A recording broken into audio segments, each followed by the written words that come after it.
కాకినాడ జిల్లా తునిలో టీడీపీ మాజీ మంత్రి యనమల రామకృష్ణుడు సమక్షంలో 6 వైసీపీ కౌన్సిలర్లు టీడీపీలో చేరారు. పార్టీలో చేరిన వారికి మాజీ మంత్రి టీడీపీ కండువా కప్పి సాదరంగా పార్టీలోకి ఆహ్వానించారు. ప్రజలకు సేవ చేయాలనే ఉద్దేశ్యంతో టీడీపీలో చేరినట్లు కౌన్సిలర్లు తెలిపారు.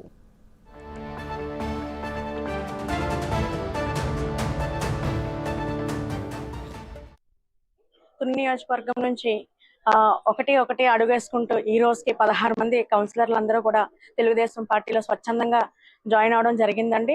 దీనికి మేము ఎంతగానో ఆనందిస్తున్నాము. అయితే పార్టీ ఏదన్నది కాదు, ఈ పార్టీ సిద్ధాంతాలు నచ్చి ఈ పార్టీ తరఫు నుండి మేము ప్రజలకి సేవ చేయాలని, తునిని అభివృద్ధి పరచాలని మేమందరం కూడా ఈ సభాముఖంగా ఈ కౌన్సిలర్లు అందరి తరఫున నేను మాటిస్తున్నాను. ఇందులోకి మనం ఏ ప్రలోభాలకు కానీ లేకపోతే ఏదైనా ఆశించి లేకపోతే భయపడి ఇందులోకి రాలేదండి. అందరం కూడా ఇష్టపూర్వకంగానే ఇందులో జాయిన్ అవడం జరిగింది. అయితే దీని మీద ఎన్నో రకాలుగా ఎంతో మంది మాట్లాడుతున్నారు. దేనికైనా సరే నెగిటివ్స్ ఉంటాయి, పాజిటివ్స్ ఉంటాయి. ఇవన్నీ కామన్ అండి. కాకపోతే ప్రజలు అన్ని గమనిస్తూనే ఉంటారు. ఎవరేంటన్నది వాళ్ళకి తెలుస్తుంది, మనం ఏం చెప్పక్కర్లేదు. తుని మున్సిపాలిటీకి సంబంధించి 16 మంది కౌన్సిలర్లని గౌరవనీయులు పెద్దలు పూజ్యులు యనమల రామకృష్ణ గారి ఆధ్వర్యంలో మేము టీడీపీ పార్టీకి తీర్థం పుచ్చుకోవడం జరిగింది. దీనికి ముఖ్య కారణం పార్టీ యొక్క ఆలోచన విధానాలు మాకు నచ్చి తుని పట్టణ అభివృద్ధికి వారు సహకరిస్తామన్న మాట మాకు ఇవ్వడం వలన మేము పట్టణ పురోభివృద్ధికి మా వంతు కృషి కూడా మేము చేయాలి. కాబట్టి మా 16 మంది కౌన్సిలర్లు తుని పట్టణానికి, తుని నియోజకవర్గం అభివృద్ధికి, అలాగే పార్టీ యొక్క అభివృద్ధికి కూడా మేము అందరూ కష్టపడి పనిచేస్తామని తెలియజేసుకుంటూ సెలవు. కాకినాడ జిల్లా తునిలో టీడీపీ మాజీ మంత్రి యనమల రామకృష్ణుడు సమక్షంలో 6 వైసీపీ కౌన్సిలర్లు టీడీపీలో చేరారు. పార్టీలో చేరిన వారికి మాజీ మంత్రి టీడీపీ కండువా కప్పి సాదరంగా పార్టీలోకి ఆహ్వానించారు. పూర్తి సమాచారం కరెస్పాండెంట్ కమిశ్రో అందిస్తారు. కమిశ్రో, అసలు ఎందుకు వైసీపీ నుంచి వరుసగా వలసలు ఇలా కొనసాగుతున్నాయి? వైసీపీ వీడడానికి కారణం ఏంటి?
ప్రజలకు సేవ చేయాలనే ఉద్దేశ్యంతో టీడీపీలో చేరినట్లు కౌన్సిలర్లు తెలిపారు. మా కరెస్పాండెంట్ కమిశ్రో పూర్తి సమాచారం అందిస్తారు. కమిశ్రో, ఈ వలసలకి కారణం ఏంటి?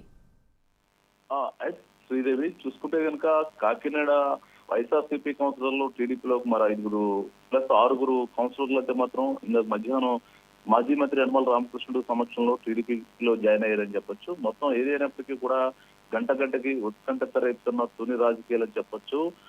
ఉదయం వైసీపీలో ఉన్న కౌన్సిలర్లు మధ్యాహ్నం టీడీపీలోకి చేరిన పరిస్థితి అయితే తునిలో ఉందని చెప్పొచ్చు. ప్రస్తుతానికి అయితే మాత్రం కాకినాడ జిల్లా తుని మున్సిపల్ వైస్ చైర్మన్ ఎన్నిక సంచలనాలకి కేంద్ర బిందువుగా మారింది. ఈ నేపథ్యంలో మొన్న ఏదైతే ఉందో మన ఉప చైర్మన్ మొన్న 17వ తారీఖున జరగాల్సిన తుని మున్సిపల్ ఉప చైర్మన్ ఎన్నిక రాస్తాబాతగా సాగింది. అనంతరం కూడా వైఎస్ఆర్సీపీ నుంచి 10 మంది కౌన్సిలర్లు అయితే మాత్రం టీడీపీలోకి జాయిన్ అయ్యారు. ఈ రోజు మరొక 6 కౌన్సిలర్లు అయితే మాత్రం వైఎస్ఆర్సీపీ పార్టీ విడి టీడీపీకి జాయిన్ అయ్యారని చెప్పొచ్చు. ఈ నేపథ్యంలో చూసుకుంటే కనుక మాజీ మంత్రి యనమల రామకృష్ణుడు సమక్షంలో ఈ 6 కౌన్సిలర్లు కూడా యనమల రామకృష్ణుడు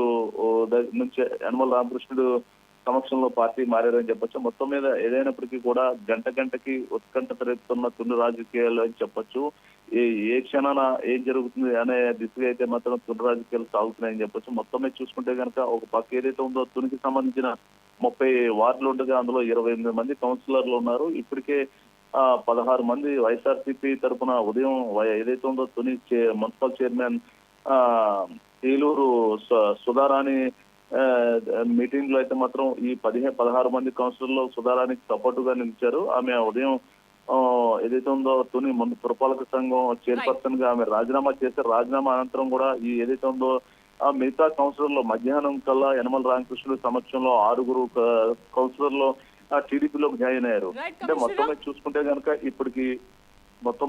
కనుక తుని మొత్తం టీడీపీకి సంబంధించిన కౌన్సిలర్లు అయితే మాత్రం 15 మందికి అయితే చేరారని చెప్పొచ్చు. అంటే ఒక్క కౌన్సిలర్ కూడా టీడీపీ తరఫున ఎన్నిక కాలేదు.